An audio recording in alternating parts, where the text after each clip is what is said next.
And for those who love reading, there are other options for New Yorkers to get access to books without a library. CBS 2's Hannah Kliger takes a look at some lesser-known programs. Several days a week in Greenpoint, you might come across librarian Lauren Comedo pulling a cart full of books through the streets. There's this history and tradition of horseback librarians.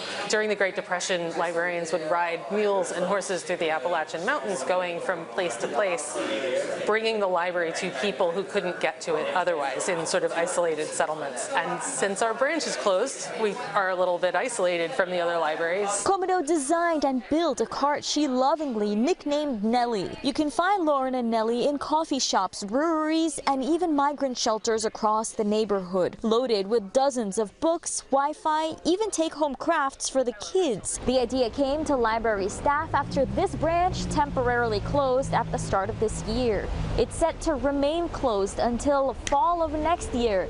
So they wanted to figure out a way to bring the library to the community. Nellie is just one way the Brooklyn Public Library has taken its services outside the four walls of a building. Studies have shown that 73% of the American population lives within 1 mile of a public library. But for John Spence, who is in an assisted living facility in Coney Island, proximity isn't the issue. I have a walker, and it's very difficult for me to walk and take transportation to places. So it's like almost impossible for me to go to a library. He spends hours a day reading. A steady supply of the library's books by mail for free makes it possible. It's like a lifeline to the outside world. Instead of like being in a nursing home, you can go anywhere you want. Over in Red Hook, librarians spend several hours a week hosting a bookmobile in Coffey Park, next to a school and big housing development. We closed for a full-scale renovation, and it's really important that we remain a presence in the community. Sonia Alcantara-Antoine from the Public Library Association says the role these institutions play has become even more critical. One of the things that we do in public libraries is we really strive to eliminate